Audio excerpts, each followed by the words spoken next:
Welcome to the Mount Whitney Local Scholarship Application. Before you get started, you are strongly encouraged to complete the scholarship application worksheet to ensure that you have responses prepared for each question. The worksheet can be found at the link below. Keep in mind that you will be prompted to upload an essay on the last page of your application. Your essay can be uploaded from your Google Drive, or you may upload your essay in PDF format. Be mindful when developing your essay. Please take your time and put effort into submitting an essay of quality that will truly reflect your accomplishments and your goals. You are strongly encouraged to have a teacher and/or peer read your essay before submitting.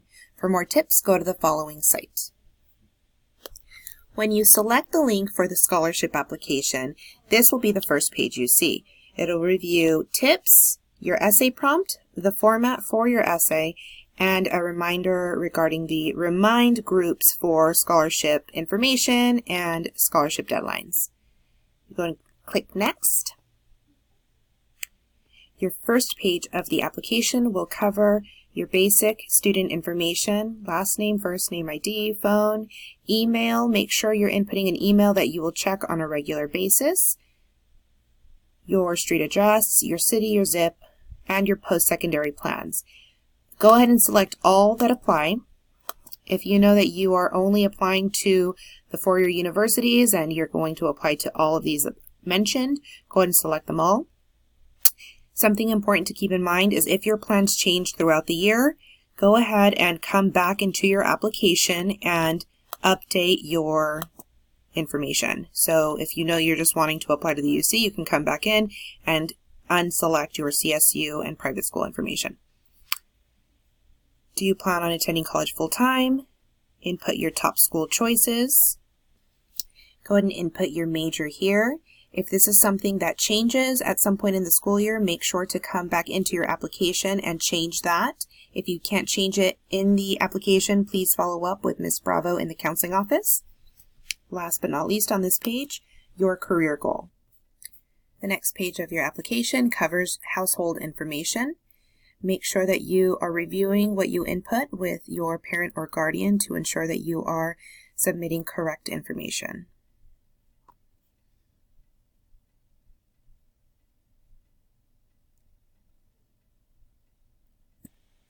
The next page covers your family income information. Again, make sure that you are covering this with your parent or guardian to ensure that you are submitting the correct information. This could determine whether or not you're eligible for certain scholarships. So go ahead and review this with your parents.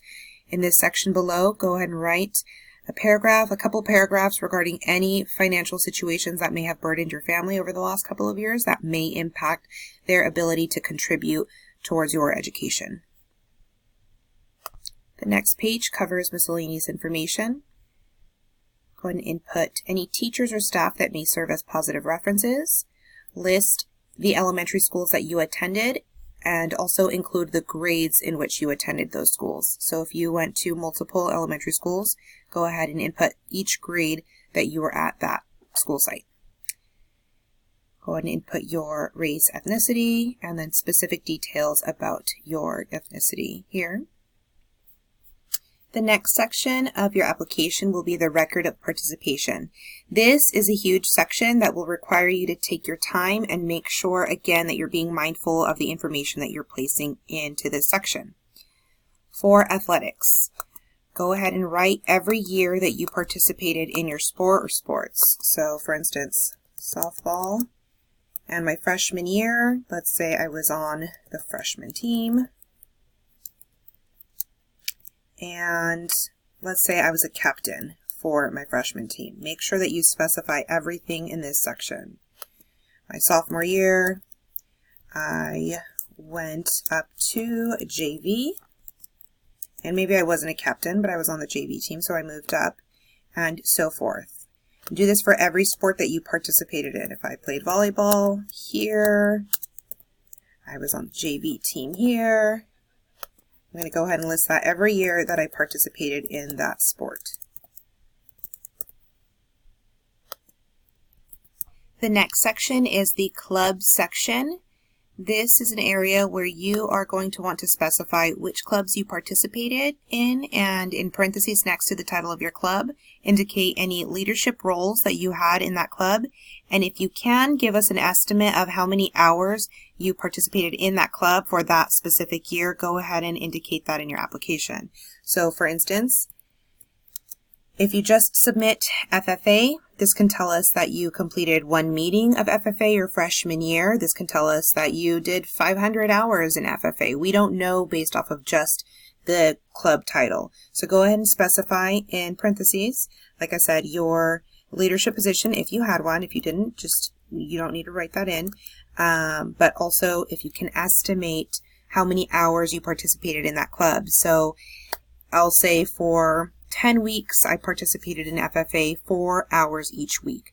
So that would be about 40 hours my freshman year.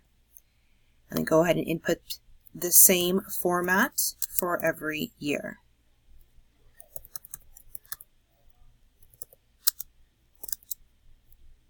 Let's say we upped it our sophomore year. Keep in mind that we can verify this information with club leaders and advisors, so make sure that we are sticking with information that is as accurate as possible. The next section is your visual and performing arts. Go ahead and input any information here pertaining to your participation in dance, choir, orchestra, band, color guard, and drama, and anything else you feel you may want to report in this section. Just as we stated above, make sure that you're inputting the title of your program, but also any leadership roles and how many hours you would have committed to that specific group for each of the years that you participated in that. Next up is community service and volunteer hours. In this section, you'll specify which organizations and which groups you volunteered with. Next to the title of that organization. So let's say we volunteered with the Visalia Rescue Mission. If I did community cleanup, I would indicate that, and let's say I did that for 20 hours that year. I would specify that. So be as specific as you can regarding the organization, what you did to volunteer, and how much time you committed to that organization. The next section is our internship section. This is mostly for our academy students, but anybody else that would have participated in internships over the last 4 years, go ahead and input any and all opportunities in this section. Employment, if you have been working at all over the last 4 years, paid or unpaid, go ahead and input that information here. Honors and awards, that can include academic awards, athletic awards, awards earned through clubs or sports, whatever you want to put in there that you have been recognized for over the last few years, go ahead and input in this section. Last but not least, the last question on this page invites you to input any information that you may not have been able to express elsewhere in this application.